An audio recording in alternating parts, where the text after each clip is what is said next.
Welcome to the Black Struggle. Please like and subscribe this channel before diving into the story. Let's dive into the story. The rain poured down harder than I'd ever seen, turning the street into a river of mud and broken leaves. I pressed myself closer to the wall of the bakery, trying to shield my little sister from the cold drops, but it didn't help. Her thin sweater clung to her skin, and I could feel her shaking against me. We had been sitting there since evening, waiting for anyone, to notice us. People walked past quickly, umbrellas raised, eyes averted. Nobody wanted to look at two hungry children curled up on the sidewalk. "Do you think they'll throw out the bread tonight?" my sister whispered. Her voice was so small I almost didn't hear it above the storm. "Maybe," I said, though I didn't believe it. We had waited 3 nights in a row, and each time the workers locked the doors without leaving scraps. Still, I had to give her some hope. She nodded and rested her head on my arm. I could tell she was drifting into sleep, her lips moving like she was dreaming of food again. It broke something in me to see her like that. At 11, she deserved to be in bed, not curled up in rags on a dirty street. When the bakery lights finally went dark, I stood and pulled her up with me. "Come on," I said. "We'll try the restaurant." She frowned. "They'll laugh at us." "Maybe. But maybe not tonight." We walked through puddles until we reached the fancy place at the corner. Golden lights glowed inside, where people in neat clothes sat laughing over plates of steaming food. The smell drifted through the glass doors, grilled chicken, butter, spices, and my stomach clenched so hard it hurt. I hesitated, then knocked softly. A waiter opened the door just enough to look at us. His expression dropped the moment he saw our wet clothes and dirty shoes. "Please," I said quickly. "Do you have any leftovers?" "Anything at all." He started to close the door, muttering, "Go away." But before he could, a woman's voice called from inside. "Wait." "Who is it?" The waiter turned, annoyed, but stepped aside. A woman walked toward us, tall and elegant, her dress simple but expensive. She must have been in her late 30s. She stopped at the door and studied us closely. My sister hid behind me, clutching my arm. "What did you ask for?" the woman said. Her voice was calm, not cruel, just curious. "Leftovers," I answered. My throat felt tight. For a moment she said nothing. Then she opened the door wider and gestured us inside. The warmth of the restaurant hit me like a wave, and I almost cried right there. She led us to a small table in the corner and told the waiter, "Bring them food. Not scraps. A real meal." My sister's eyes widened as plates were set in front of us: rice, chicken, warm bread, soup that smelled of garlic and herbs. We didn't wait. We ate like we hadn't tasted food in weeks, which was close to the truth. My hands shook as I tore the bread apart. My sister laughed with her mouth full, tears mixing with the rain still on her cheeks. The woman sat with us, watching silently at first. Finally, she asked, "Where are your parents?" I froze. I didn't know how to answer. The truth was too messy, too raw. "Gone," I said finally. "It's just us." She studied me for a long time, her eyes soft but sharp, like she could see through the half-truth. "And where do you sleep?" "Wherever we can," I admitted. Her lips pressed together, and she looked away as if making a decision. Then she turned back. "You won't sleep on the street tonight. Not while I have a house with empty rooms." I stared at her, unsure if I'd heard right. "You mean, we can come with you?" "Yes," she said simply. "But only if you want to." I looked at my sister. Her face lit up with hope I hadn't seen in years. And in that moment, I knew we would follow this stranger into the unknown, because anything was better than the cold street. The ride to her house felt like stepping into another world. Her driver, a quiet man in a dark suit, opened the car door for us, and we slid onto soft leather seats that smelled faintly of polish. My sister traced her fingers along the stitching like it was treasure. I kept glancing at the woman, wondering what kind of person invites two strangers off the street into their life. She sat calmly, scrolling through her phone, as if this was nothing unusual. When we pulled up to her house, I thought we must have reached the wrong place. It wasn't just a house, it was a mansion, with tall windows glowing against the night and a gate that opened automatically as the car approached. The driveway curved like a river around a fountain that sparkled under the rain. I felt suddenly out of place, like I would dirty everything just by stepping inside. But the woman motioned us forward, and we followed her through the grand front door. Warm light spilled across polished floors. A maid appeared with towels and wrapped them around our shoulders before we could protest. My sister giggled, the first real laugh I had heard from her in weeks. The woman turned to us. "My name is Alicia," she said. "This is my home. You will sleep here tonight." Alicia led us upstairs to a room bigger than our old apartment had ever been. 2 beds, soft and clean, stood side by side. She told us the bathroom was stocked with hot water and fresh clothes had been laid out for us. My sister ran to the window and gasped at the view of the city lights below. I stood frozen, overwhelmed by everything. Before she left, Alicia paused at the door. "You don't have to explain anything to me tonight," she said softly. "Rest. We'll talk tomorrow." That night, for the first time in months, I slept on a mattress. My sister curled up in the bed next to mine, snoring lightly, her face peaceful.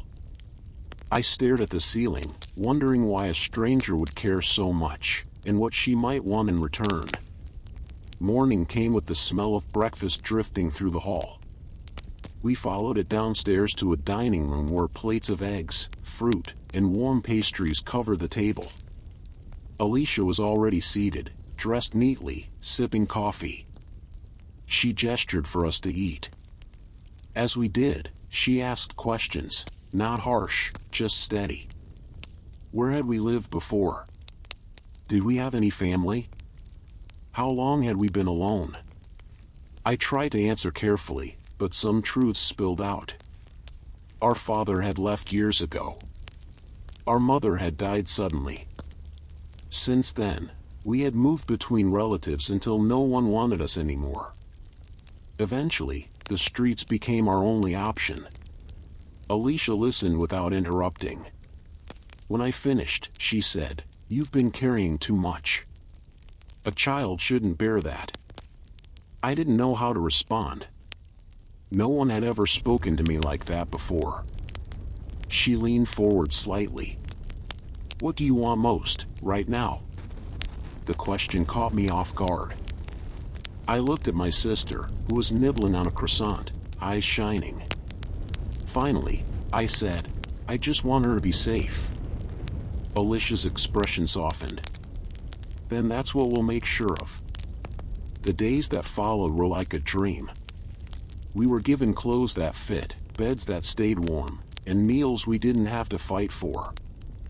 My sister began to smile more, running through the hallways as if she'd lived there forever.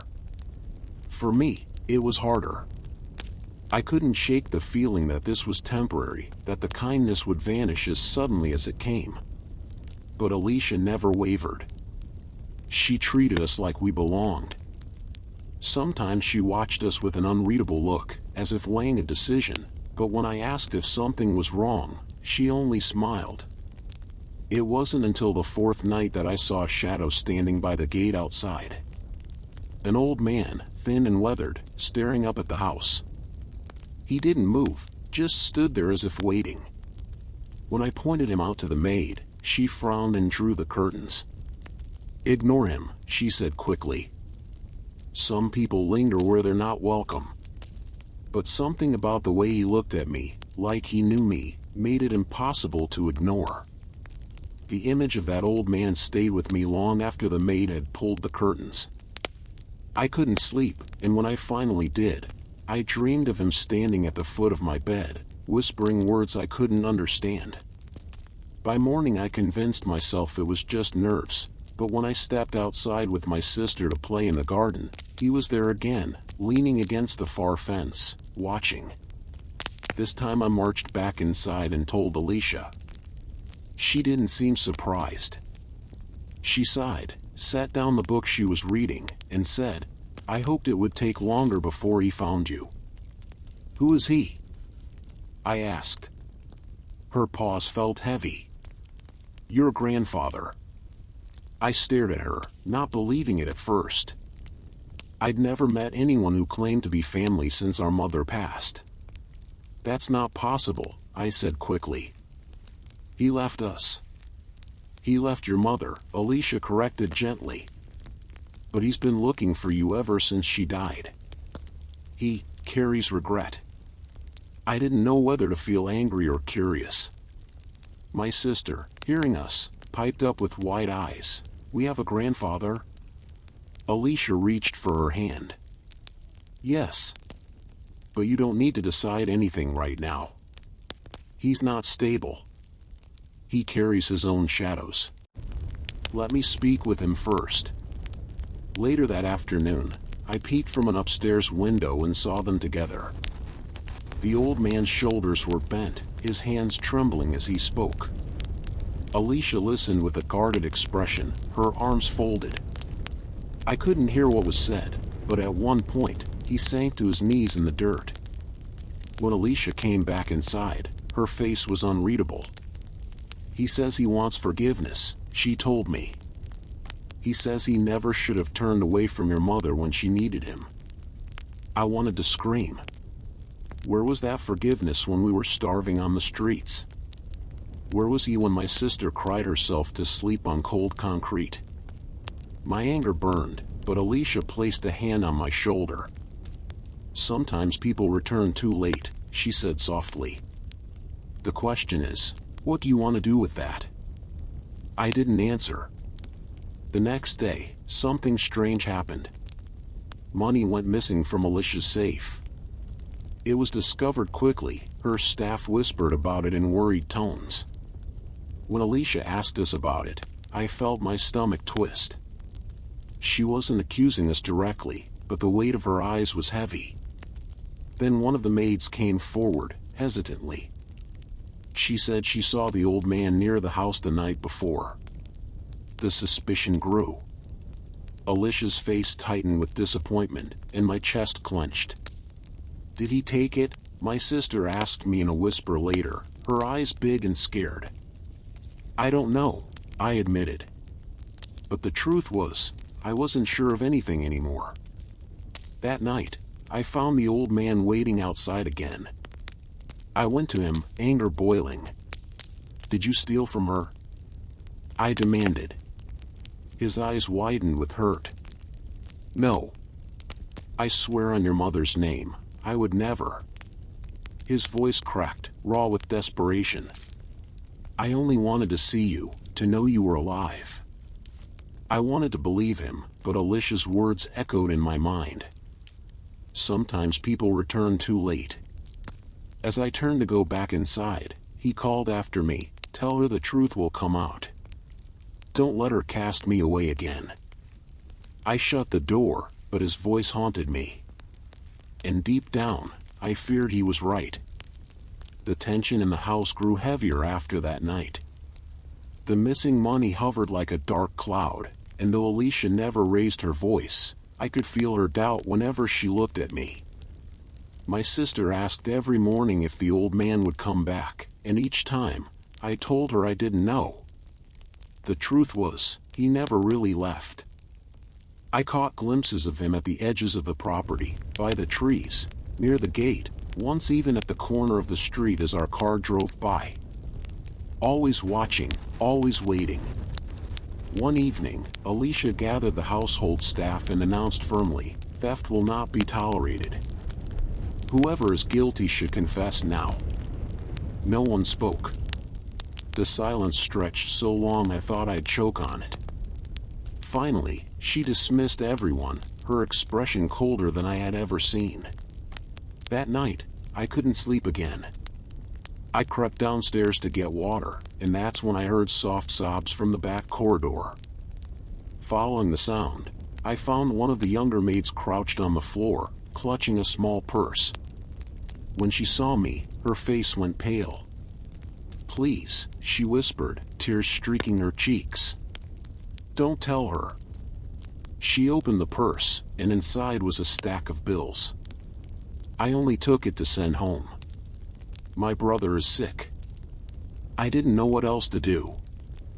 I stood frozen, anger and relief tangled inside me. The old man hadn't lied. The next morning, I went straight to Alicia and told her everything. For a long moment, she said nothing. Then she closed her eyes and exhaled slowly. "I see," she murmured. Later, I heard her dismiss the maid quietly, without spectacle, but the house felt lighter somehow. That evening, I begged Alicia to give my grandfather a chance to explain himself. She looked at me, her sharp eyes softening just a little. "You really believe in him?" "I think he made mistakes," I admitted, "but he doesn't deserve to be blamed for things he didn't do." Alicia studied me for a long time, then finally nodded. "Very well. Bring him." So I did. I went out to the edge of the property and found him, as if he'd been waiting all along. His face crumpled with gratitude when I told him. That night, for the first time, he stepped into the warmth of Alicia's house. My sister clung to his arm immediately, full of questions about our mother, about why he had left, about why he hadn't come sooner. He answered with tears more than words, admitting that pride and stubbornness had driven him away, and by the time regret came, it was too late. Alicia watched it all quietly. Later, when the house had gone still, she said to me, "Perhaps you were right. Sometimes people do deserve another chance." For a while, life felt steadier. My grandfather began visiting often, sometimes staying the night. He told us stories of our mother's childhood, painting her in colors I had almost forgotten. My sister's laughter grew louder, freer, and even Alicia seemed lighter, as though she carried a little less weight on her shoulders. But peace didn't last.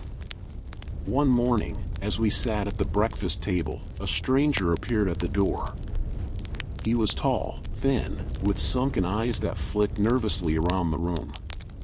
My sister froze, and my grandfather stiffened. It was our father. His voice cracked as he said our names. "I came back," he whispered. "I want to see my children." My stomach turned. After all the years of silence, after all the nights we begged for someone to come back for us, why now? Alicia stood, her face unreadable, and said, "You'd better come inside." The air in the dining room grew so heavy I could barely swallow. My father stood awkwardly by the door, dripping with sweat though the morning was cool. His hands twisted together as he looked at us, really looked at us, for the first time in years. My sister hid behind my chair, clutching my arm so tightly it hurt. My grandfather's jaw clenched, his face dark with a mix of anger and shame. Alicia broke the silence first. "Sit down," she said evenly, motioning to a chair. "If you came here, then say what you need to say." He sat, his movements stiff. For a long while, he didn't speak. Then, in a voice rough with guilt, he said, "I was a coward. When your mother died, I didn't know how to handle it. I couldn't look at you without seeing her. I told myself you'd be better off without me, but that was a lie I used to run away." His words felt like knives, cutting into old wounds I had buried. My sister whispered, "Why didn't you come back?" We waited. Tears filled his eyes. I thought about it every day. But shame kept me away. And when I finally found the courage, you were gone from the streets. I searched, and someone told me you were with her." He nodded toward Alicia. "It took me months to find the strength to come here." My grandfather slammed his hand on the table. "You abandoned them. Just like I abandoned their mother.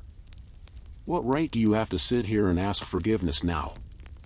For a moment I thought my father would leave, but instead he bowed his head.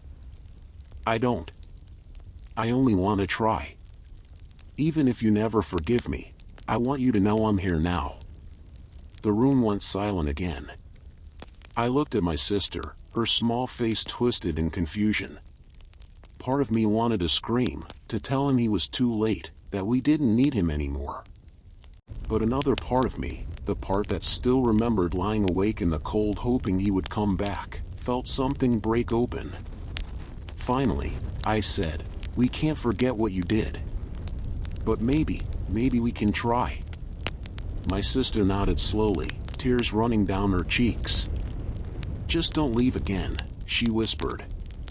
That day didn't heal everything, but it planted something new. My father began visiting, sometimes helping my grandfather in the garden, sometimes just sitting quietly with us. Alicia never said much about it, but I could see the way she watched, always protective, but allowing space for us to decide. Months passed, and for the first time in years, we felt like a family again. But time is cruel, and my grandfather grew weaker. One evening, as the sun set red across the sky, he called me and my sister to his side. His voice was faint but steady. "I made many mistakes," he whispered. "But the land I own, the place I built with my hands, it's yours now. Don't waste it.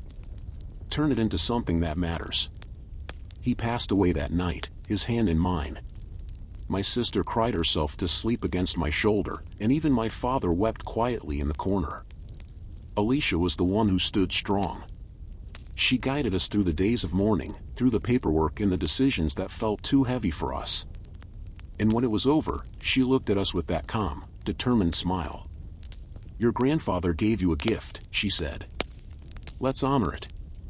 Together, we used the land to build something more than a home. We created a place for children like us, kids who had been abandoned, who had known the cold streets and the hunger. We called it Grace House. Each room filled with laughter felt like stitching together the wounds of the past. Sometimes, late at night, I still think about the night we asked for leftovers and were given a feast instead. About the stranger who opened her heart and changed everything. And I realize the smallest act of kindness can echo for generations.